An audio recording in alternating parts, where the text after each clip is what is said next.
बच्चों, आज हम लोग क्लास 12 के चैप्टर 2 का जो अंतिम टॉपिक है, जिसे नवोत्थान या अंग्रेजी में रिजुविनेशन कहते हैं, उस पर चर्चा करेंगे। रिजुविनेशन या नवोत्थान किसे कहते हैं? तो हम लोग बच्चों पिछले क्लास में नदी अपर्दन चक्र या स्वाभाविक अपर्दन चक्र के बारे में अध्ययन कर चुके, और जैसा कि हम लोग जानते हैं कि सृष्टि के जीवों की भांति नदी भी युवावस्था, प्रौढ़ावस्था तथा वृद्धावस्था से गुजरती है। जीवन के इस चक्र से गुजरते हुए नदी की क्रियाशीलता अर्थात कार्य करने की क्षमता धीरे धीरे घट जाती है, और इसके साथ साथ नदी की अपर्दन करने की क्षमता भी कम हो जाती है, और उसकी रचनात्मक क्षमता बढ़ती है। तो इस तरह से नदी का जीवन चक्र चलता है, अर्थात नदी का अपर्दन चक्र पूरा होता है। परंतु कभी कभी नदी के इस जीवन चक्र में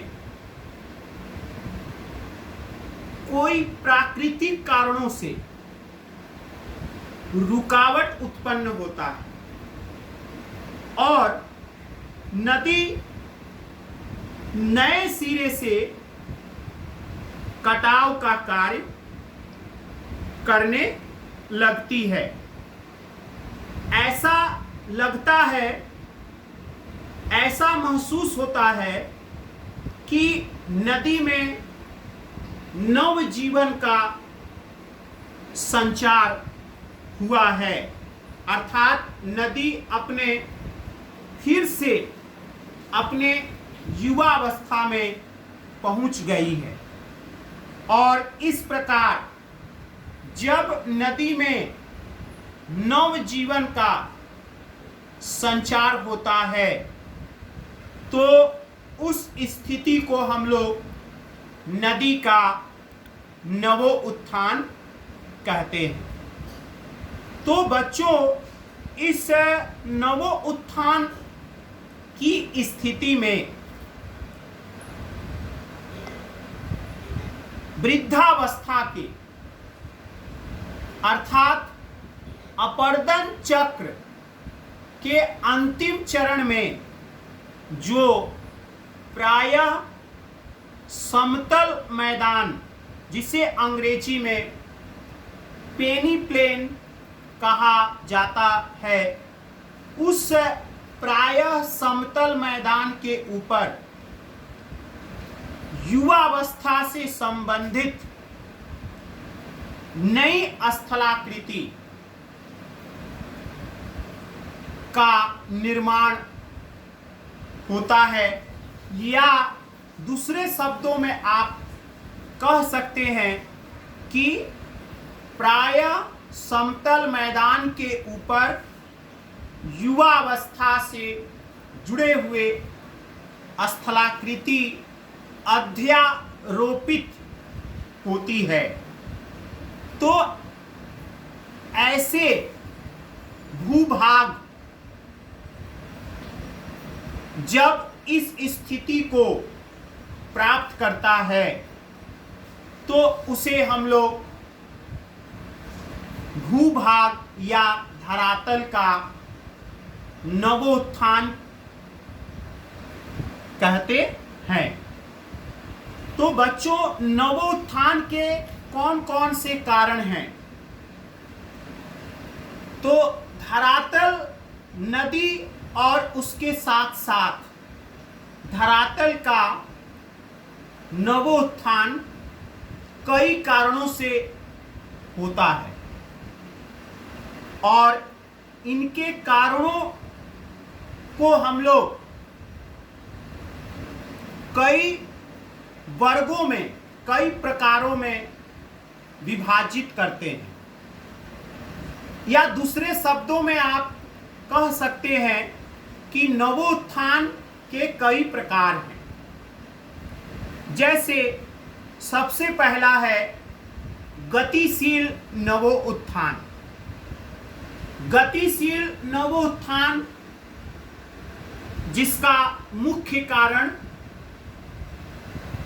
महाद्वीप निर्माणकारी संचलन या पर्वत निर्माणकारी संचलन। दूसरा समुद्र पृष्ठ के अवनमन से संबंधित संचलन, जिसे हम लोग अंग्रेजी में यूस्टेटिक रिजुविनेशन के नाम से जानते हैं। और तीसरा जो नवोत्थान है, इसे हम लोग स्थितिशील नवोत्थान कहते हैं, जिसे अंग्रेजी में स्टैटिक रिजुविनेशन कहा जाता है।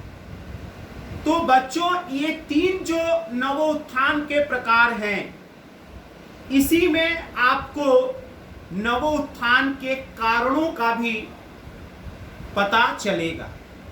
जैसे सबसे पहले अगर हम लोग गतिशील नवोत्थान पर चर्चा करें, तो जैसा कि आपको ये बताया गया है कि गतिशील नवोत्थान में महाद्वीप निर्माणकारी संचलन या पर्वत निर्माणकारी संचलन उत्तरदायी है, और इस संचलन के फलस्वरूप धरातल की सापेक्ष ऊंचाई बढ़ जाती है। वहीं दूसरी ओर अगर किसी निकटवर्ती क्षेत्र में पर्वत निर्माणकारी संचलन हुआ है, तो उसके फलस्वरूप भी धरातल की सापेक्ष ऊंचाई बढ़ती है। तो जैसे ही धरातल की सापेक्ष ऊंचाई में वृद्धि होती है, उसके साथ साथ नदी निर्मित मार्ग में भूमि का ढाल परिवर्तित होता है, अर्थात भूमि का ढाल पहले से ज्यादा हो जाता है, बढ़ जाता है, और ज्यों ही भूमि का ढाल बढ़ता है तो उसके साथ साथ नदी का वेग भी बढ़ता है, जल परिवहन की मात्रा भी बढ़ती है, और नदी नए सिरे से निम्न कटाव का कार्य करती है, और इस तरह से नदी का नवोत्थान होता है, भूमि का नवोत्थान होता है। तो इसे हम लोग गतिशील नवोत्थान कहते हैं। दूसरा जो है उसे हम लोग समुद्र पृष्ठ के अवनमन से जुड़ा हुआ नवोत्थान कहते हैं। इसका अर्थ यह है कि अगर समुद्र पृष्ठ का अवनमन होता है तो भी नदी नए सिरे से कटाव का कार्य करती है, इसके दो मुख्य कारण हैं। पहला, भू संचलन के फलस्वरूप अगर समुद्र तल, जिसे ओशन फ्लोर कहा जाता है, समुद्र तल का विस्तार हो रहा है, तो इसके फलस्वरूप समुद्र में जल धारण क्षमता बढ़ जाती है और जल का जो लेयर है, जल का जो परत है, वो नीचे उतर आता है, अर्थात उसका अवनमन होता है। तो इसके फलस्वरूप निकटवर्ती धरातल की स्थानीय ऊंचाई बढ़ जाती है और जिससे नदी नए सिरे से निम्न कटाव का कार्य करने लगती है और इस तरह धरातल नवोत्थान की स्थिति प्राप्त करता है। तो ये पहला कारण है। दूसरा कारण यूस्टेटिक रिजुविनेशन का वो है, हम लोग हिम युग की स्थिति के तरफ अगर ध्यान दें तो हिम युग की स्थिति में जब समुद्र का जल अत्यधिक ठंड के कारण हिम कणों के रूप में उच्च पर्वतीय क्षेत्र में जमा हुआ था, तो उस समय भी समुद्र का जल का जो स्तर था, जो परत था, वो अवनमित हुआ था और नदी के माध्यम से जो जल समुद्र में पहुंचता था उस समय हिम युग में, उसकी मात्रा भी काफी कम थी। तो इस तरह से क्या देखा गया? इस तरह से समुद्र पृष्ठ का अवनमन हुआ और साथ साथ नदी जो है वो नए सिरे से कटाव का कार्य, निम्न कटाव का कार्य करने लगी और इससे धरातल का नवोत्थान हुआ। तो बच्चों, इसे हम लोग अंग्रेजी में ग्लेशियो-यूस्टेटिक रिजुविनेशन कहते हैं। तो ये दो कारण थे आपके यूस्टेटिक रिजुविनेशन के, अर्थात इन दोनों कारणों में आपने यह पाया कि इन दोनों कारणों के फलस्वरूप समुद्र पृष्ठ का अवनमन हुआ है और उसके निकटवर्ती भूभाग की स्थानीय ऊंचाई बढ़ी है और नदी नए सिरे से निम्न कटाव का कार्य की है। तो ये 2 नंबर है। तीसरा हमने आपको बताया स्थितिशील नवोत्थान, जिसे हम लोग अंग्रेजी में स्टैटिक रिजुविनेशन के नाम से जानते हैं। तो स्टैटिक रिजुविनेशन क्या है? स्टैटिक रिजुविनेशन का अर्थ होता है कि भूमि का उत्थान या समुद्र पृष्ठ के अवनमन के बिना ही अगर अन्य किसी भी कारण से नदी अपने नवोत्थान की स्थिति को प्राप्त करती है, अर्थात नदी में निम्न कटाव करने की क्षमता बढ़ती है, तो इसे हम लोग स्टैटिक रिजुविनेशन या स्थितिशील नवोत्थान कहते हैं। तो बच्चों, स्थितिशील नवोत्थान की स्थिति कब उत्पन्न होती है? इसके 3 मुख्य कारण हैं।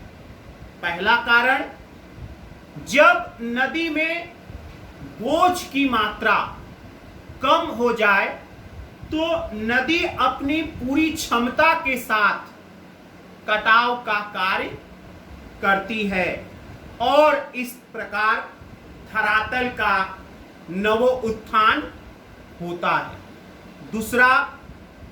दूसरा है नदी अपहरण की घटना अगर कहीं पर हुई है तो जैसा कि हम लोग जानते हैं शीर्ष अपरदन हेडवार्ड इरोशन के द्वारा नदी अपहरण की घटना संचालित होती है और इसके फलस्वरूप कोई एक शक्तिशाली नदी किसी छोटी नदी को अपहरण कर लेता है और इस स्थिति में अधिग्रहित नदी का जल जो है वो आपका शक्तिशाली नदी में जाकर मिल जाता है, जिसके फलस्वरूप नदी में जल प्रवाह की मात्रा बढ़ जाती है, नदी पहले से ज्यादा शक्तिशाली हो जाती है और इसके फलस्वरूप उसके कटाव करने की क्षमता पहले से अधिक हो जाती है और इस तरह धरातल का नवोत्थान होता है। तीसरा कारण स्टैटिक रिजुविनेशन का, जलवायु परिवर्तन। जलवायु परिवर्तन की स्थिति कब होती है? जब किसी नदी अपवाह क्षेत्र में जलवायु परिवर्तन होता है। जैसे पहले वहां मरुस्थलीय जलवायु था, अब वहां आर्द्र जलवायु हो गया। अर्थात इस तरह से अगर जलवायु परिवर्तित होता है तो इसके फलस्वरूप वर्षा की मात्रा बढ़ती है और नदी में जल प्रवाह की मात्रा भी पहले से ज्यादा हो जाता है। तो नदी इसके फलस्वरूप नए सिरे से निम्न कटाव का कार्य करने लगती है और इसके द्वारा भूमि का या धरातल का नवोत्थान होता है। तो बच्चों, ये जो सारे विषय आपके साथ हम लोग आज चर्चा किए, ये नवोत्थान किसे कहते हैं, नवोत्थान के क्या कारण हैं या उसके कितने प्रकार हैं। अगले क्लास में हम लोग नवोत्थान के फलस्वरूप कौन कौन सी स्थलाकृतियां निर्मित होती है इस पर चर्चा करेंगे। धन्यवाद।